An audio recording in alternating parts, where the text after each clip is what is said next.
안녕하세요. 반갑습니다. 오늘도 해성교회 온라인 주일 가정 예배 나오신 모든 분들을 진심으로 환영합니다. 우리가 오늘 5월 22일 주일 오늘 찬양 232장 1절, 3절, 5절 우리 세 절만 부르겠습니다. 232장 1절, 3절, 5절만 찬양 드리겠습니다. 6월절 때가 이르러 주 팔리시던 날 밤에 온 제자 둘러 모인 때 주께서 떡을 떼셨네. 이것은 너를 위한 몸, 다 함께 받아 먹으라. 인자의 죽음 전하며 날 기억하라 하셨네. 이 잔은 너를 위한 피, 너희를 위한 새 언약, 영원한 언약 그대로 큰 은혜 부어 주리라.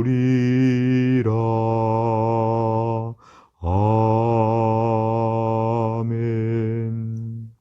하나님 말씀은 고린도전서 11장 23절에서 24절 두 절의 말씀 다 같이 읽겠습니다.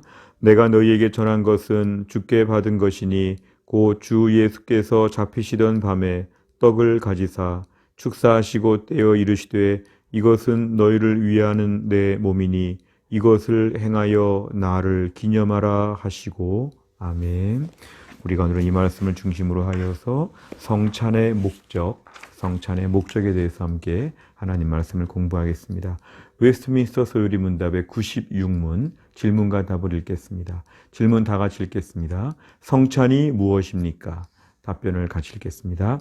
성찬은 성례의 하나로서 그리스도께서 정하신 대로 떡과 포도주를 주고 받음으로써 그리스도의 죽으심을 나타내 보이는 예식입니다. 그것을 합당하게 받는 자들은 육체적이고 유욕적인 방식을 따르는 자가 아니라 믿음에 의한 자로서 그리스도의 몸과 피에 참여하는 자가 되며 그의 모든 혜택을 받고 은혜 가운데서 영적인 양육과 성장을 얻게 되는 것입니다. 아멘. 첫째를 보시면 성찬식의 권위입니다. 예수님께서는 십자가에 못 박히시기 전에 제자들과 함께 빵과 포도주를 나누시면서 최후의 만찬을 진행하셨습니다. 그러면서 예수님은 그날 밤의 식사, 그 성찬식의 그 식사를 앞으로 반복적으로 기억하라고 명령하셨습니다. 그래서 초대교회 이후의 제자들은 이 성찬식을 계속 진행하게 되었습니다. 이 성찬식을 거행하게 되는 권위의 근거는 예수님께서 이를 명령하셨기 때문에 그렇습니다. 당시 로마 카톨릭 교회는 7개의 이런 성례식을 가지고 있었는데 특별히 종교개혁가들은 종교개혁을 일으키면서 세례와 성찬식 2개만 성례식이라고 하였습니다. 그러면서 이것이 예수님의 명령에 근거하여 지킨다. 우리가 오늘 이 성찬에 대해서 배우면서 분명히 알아야 될 것은 이 성찬식을 왜 하게 되었느냐? 예수님께서 명령을 내리셨기 때문에 우리가 예수님의 명령에 순종하여서 오늘 성찬식을 우리가 진행하는 것입니다. 두 번째로 보면 성찬식의 의미입니다. 이 성찬식에서 빵과 포도주가 있습니다. 이 빵은 예수님의 몸을 상징하고 포도주는 예수님의 피를 보여주는 것입니다. 우리가 십자가의 고난과 죽으심에 대하여 이것을 시청각적으로, 감각적으로 바로 눈앞에서 보고 느낄 수 있도록 이렇게 만드신 것입니다. 이 성찬식에서 빵을 찢는 것은 우리를 위해 찢겨진 예수님의 살을 상징하고, 포도주를 붓는 것은 우리를 위해 흘린 예수님의 피를 상징합니다. 그러면서 다시 한번 그 십자가의 은혜, 나를 향한 주님의 고난과 죽으심의 깊은 은혜 가운데 우리가 나아가게 되고, 그 가운데서 우리가 영적인 유익을 얻게 됩니다. 오늘 답변에도 나와 있지만 그의 모든 혜택을 받고 은혜 가운데서 영적인 양육과 성장을 얻게 된다. 이 성찬식에 꾸준히 참여하면서 십자가에 대한 부분을 계속 반복적으로 기억하는 것입니다. 그 십자가의 사랑이 얼마나 놀라운지, 우리가 얼마나 죄인이었는지, 예수님 나를 위해 얼마나 큰 대가를 치르셨는지, 그 십자가의 대속의 사랑을 받은 우리가 얼마나 믿음으로 온전하게 살아야 되는지, 그 고귀한 주님의 보혈의 피를 다시 한번 저희가 묵상하면서 믿음을 더 온전케 하는 좋은 기회가 되는 것이죠. 이 성찬식과 관련해서 어떤 분들은 좀 미신적으로 생각하는 분들이 있습니다. 빵과 포도주 그 자체에 무슨 효험이 있는가? 아니면 진행하는 분, 앞에서 집례하시는 분의 뭐 특별한 능력이 있는가? 뭔가 좀 주술적이고 좀 뭔가 신비적으로 자꾸만 해석하는 분들이 있지만 그렇지 않습니다. 우리가 성찬식에 참여하면서는 예수 그리스도의 십자가의 죽으심을 깊이 묵상하는 것입니다. 그러면서 그 시간에 우리 예수님과 다시 한번 연합하고 또 성도들과 함께 교제하는 가운데 우리가 주 안에서 십자가의 풍성한 은혜를 함께 나누는 시간입니다. 성찬식 가장 중요한 의미는 나를 사랑하사 나를 위해 십자가에서 죽으신 그 예수님의 사랑을 다시 한번 깊이 묵상하고 다시 한번 감격하는 것입니다. 최근에 이런저런 힘든 일이 있다, 어려운 일이 있다, 때론 성도가 마음이 거칠고 때론 너무 우울하고 때론 너무 침체되어 있을 때 다시 한번 골고다 언덕에 올라가서 나를 위해 십자가에 죽으신 예수님을 깊이 묵상하면서 우리의 믿음이 다시 원점에서 회복된다는 것입니다. 그래서 성찬식의 의미는 예수 그리스도의 십자가를 묵상함으로 다시 한번 구원의 확신과 감격을 회복한다. 이런 의미가 우리에게 있습니다. 세 번째로는 성찬의 역할입니다. 이 성찬의 역할은 과거를 기억하고 미래를 기대하게 한다.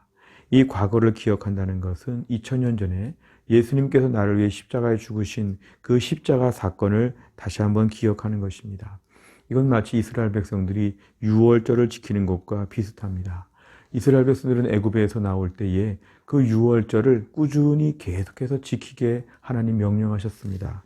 그 출애굽의 역사가 단 한 번의 사건이 아니라 대대로 후손들에게까지도 반복적으로 기억해야 되는 중요한 사건이라는 것이죠.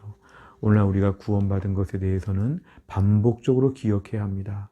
1년에 한 두세 번 정도 우리가 성찬식에 참여하면서 내가 받은 구원이 얼마나 은혜롭고 귀한 것인지, 2000년 전에 예수님의 십자가가 얼마나 고귀한 은혜인지를 계속 묵상하는 것이죠. 그래서 과거에 대해서 반복적으로 기억한다. 우리가 성찬식을 통하여서 내가 처음에 정말 예수 믿을 때의 감격을 회복하고 다시 한번 십자가의 은혜를 오늘 묵상하는 것이 필요합니다. 또 한 가지는 이 성찬식은 우리를 미래로 나아가게 합니다.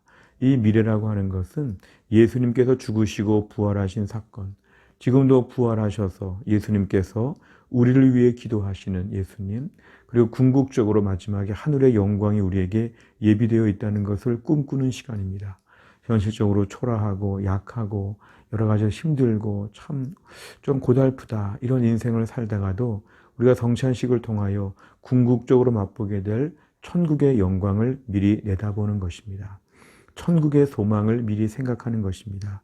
그래서 우리가 오늘도 천국을 바라보기 위해서 성찬식의 깊은 은혜가 필요합니다. 이 현실만 바라보지 말고 이 현실 너머에 있는 하늘나라를 저희가 바라보게 된다. 이것은 성찬식을 통해 우리에게 주시는 미래의 축복을 매일매일 누리는 것입니다. 마지막으로는 영적 임재설입니다. 우리 장로교회에서는 이 웨스트민스터 소요리 문답에서는 영적 임재설을 강조하는데요. 성찬에 대해서 좀 신학적인 의미를 좀 얘기할 필요가 있습니다. 로마 카톨릭에서는 화채설을 주장하는데요. 이거는 우리 눈앞에 있는 빵과 포도주가 성찬식을 통해서 실제로 예수님의 몸과 피로 바뀐다고 하는 신학적인 이론을 얘기하는 것입니다. 그래서 미사를 진행하면서 더 공손하게, 더 철저하게 대하는 것은 이 시간에 예수님의 몸과 피로 바뀐다는 것이죠. 여기에 대해서 루터는 공제설을 주장했는데요. 공제설은 양쪽에 다 있다는 것입니다. 그것은 루터는 이제 로마 카톨릭과 또 개신교 사이에서 약간 중간적인 역할을 차지해서 예수 그리스도가 우주 모든 곳에 편재하신다, 아니 계신 곳이 없으시다고 할 때에 우주 만물에 계시는 예수님께서 지금 바로 앞에 있는 빵과 포도주에도 같이 계신다, 공제설을 루터는 주장하였습니다. 이에 비해서 종교개혁 당시에 루터와 또 축을 이루었던 쯔빙글리는 기념설을 주장했습니다. 그러나 특별한 신비적이거나 영적인 차원이 아니라 우리가 뭔가를 기념하는 정도이다. 그래서 쯔빙글리는 기념설 이런 걸 주장했습니다. 여기에 비해서 우리 칼빈은, 우리 장로교회 창시자인 그러한 칼빈은 영적 임재설을 주장했는데요.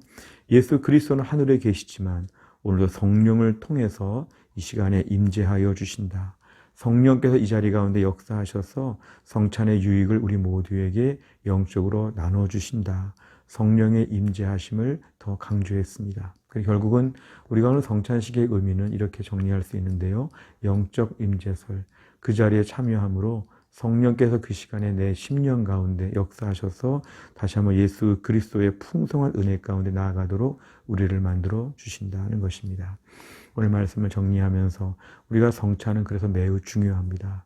우리가 개신교에서 예식을 많이 강조하지는 않지만 세례식과 성찬식, 이 두 가지가 참 중요합니다. 그래서 우리가 이제 코로나 이후에 이런 것들을 많이 진행할 텐데 성찬식을 참여할 때마다 좀 기대와 감격으로 준비하는 게 필요합니다. 하나님의 은혜를 풍성히 맛보는 자리, 이 성찬식은 우리 신앙생활에서 매우 중요합니다. 오늘도 우리 신앙생활에 있어서 우리 연약함을 아시고 우리를 도와주시고 더 실제적으로 믿음을 지키기 위해서 우리에게 성찬식을 주신 하나님께 감사드리고 성찬식을 열심히 또 정성된 마음으로 잘 참여하며 믿음 안에 든든히 서 있을 수 있기를 간절히 바랍니다. 기도하겠습니다. 하나님 아버지 감사합니다. 우리의 믿음의 연약함을 아시고 우리에게 성찬식을 통하여 다시 한번 예수님의 십자가의 죽으심과 부활, 다시 한번 우리 구원의 감격과 은혜를 회복할 수 있도록 귀한 시간들을 주신 것 감사합니다. 하나님 아버지, 성찬식을 통하여 죄인인 내가 어떻게 구원받게 되었는지 다시 한번 십자가의 은혜를 깊이 묵상하게 하여 주시고 예수를 믿은 지가 오래되고 하나님 십자가의 감격에 많이 무뎌진 저희가 이 정기적인 성찬식을 통하여 다시 한번 구원의 뜨거운 하나님 눈물과 감격과 기쁨을 우리에게 허락하여 주옵소서. 하나님 아버지, 우리가 성찬에 참여함으로 하나님 아버지 영원한 부활의 소망을 갖게 하여 주시고 날마다 부활하여서 하나님 주와 함께 거할 그 천국의 소망을 더 분명히 가질 수 있도록 하나님이 함께하여 주옵소서. 하나님 다음 한 주간도 우리가 믿음으로 살게 하여 주시고 승리할 수 있도록 주님 붙잡아 주시옵소서. 감사드리며 예수님의 이름으로 기도하옵나이다. 아멘. 오늘도 함께 하신 모든 분들께 감사드리며 다음 한 주간 승리하시기를 바랍니다. 감사합니다.